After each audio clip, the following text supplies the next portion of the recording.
First, newly elected House Speaker Mike Johnson, he's facing a big test as a vote could come this week on the House GOP's $14.5 billion Israel aid bill.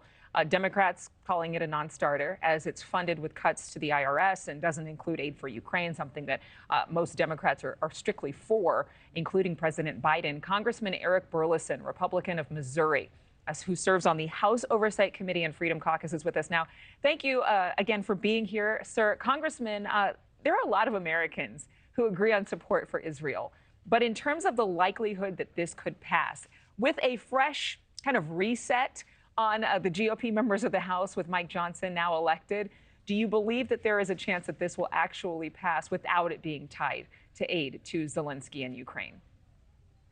Yeah, I do. I think there's a lot of hope that this can happen, and especially after everything that we've been through. In fact, I would say that's what a lot of our fights have been about, is that we have not had, we've not taken enough bold positions that inspire the American people, that cause them to get behind us and what we're doing in Congress.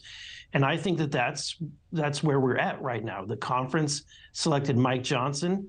While he's quiet and while he's humble, he is bold in his principles. And I think he's already set a tone by saying that not only is this package only going to be for Israel, but we're also going to have to pay for it. And it's going to have to come out of dollars that would normally be intended for those 87,000 IRS agents. Yes, which has been considered controversial from the start here. A lot of people debating why those cuts were on the table at all. What do you think will be Speaker Johnson's approach to this, especially in light of the fact that there are going to be a lot of lawmakers who are adamant that Ukraine should deserve more aid than Israel, which already receives billions of dollars a year? Yeah, I think that it's a political calculation, honestly, and it's what the American people deserve. The American people don't deserve 87,000 new IRS agents auditing the middle class. If you ask them, do you want us to fund that, or do you want us to help our ally in Israel? It's a no-brainer for the American people. That's why I think that if we pick positions where we know the American people are with us and then we stick firm to those positions, I think that we will be able to win ultimately. In terms of the Israeli statement, Benjamin Netanyahu speaking out, saying there will be no ceasefire, this is not unanticipated. He has had a spine of steel for quite some time, saying that Israel must defend itself, must pursue these strikes and potentially a ground invasion into Gaza. There are some Democrats who continue to say that what Israel is doing are amounting to war crimes, including high-ranking members of the UN. Do you believe that House Republicans have to dance a fine line here to get more members of the Democratic Party on board, playing both sides? Or do you believe more Democrats are actually in agreement with the GOP take on all of this? No, when you see the votes, in fact, we had a vote last week, the vast majority of the Democrats have not lost their minds like some of the Democrats have.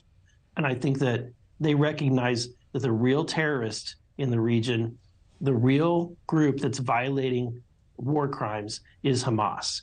And this concept that Hamas wants peace, or that the Palestinian people, some of them who do, but they're enabling and empowering a regime in Hamas that does not want peace. In fact, their declaration is no peace.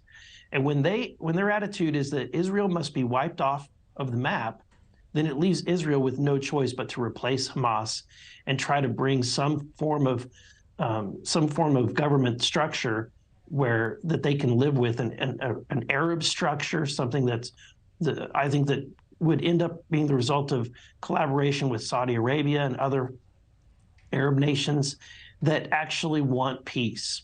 One more quick question for you, Congressman. We know how divisive this topic is. There is a lot at stake here. It's a moral issue. It's one that's gone on for much longer than any of us have been alive. But can you speak to the fact that, is this a strange time inside of Congress where maybe there is more unity available because of the impassioned pleas by sober-minded people that this is the time to be on the right side of history? Right. I think we all recognize that this is a historical moment, and you're seeing a shift in Congress. I think that especially a lot of the newcomers like me, came into Congress saying, we're not going to accept business as usual. We're not going to accept the traditional swamp methods. We want to govern by principle and be ethical in our approach. And I think that's going to be a sea change in DC. But I think the painful parts are mostly over. And I think that now the conference we've set a direction, we've set a course, and now it's just time to row in that direction. Yeah, well, I certainly do hope that the pain subsides. Congressman Eric Burlison, thank you. Thank you. So thank you for watching. Go to newsnationnow.com to find News Nation on your television provider. And don't forget to click the red subscribe button below to get more of News Nation's fact-driven, unbiased coverage.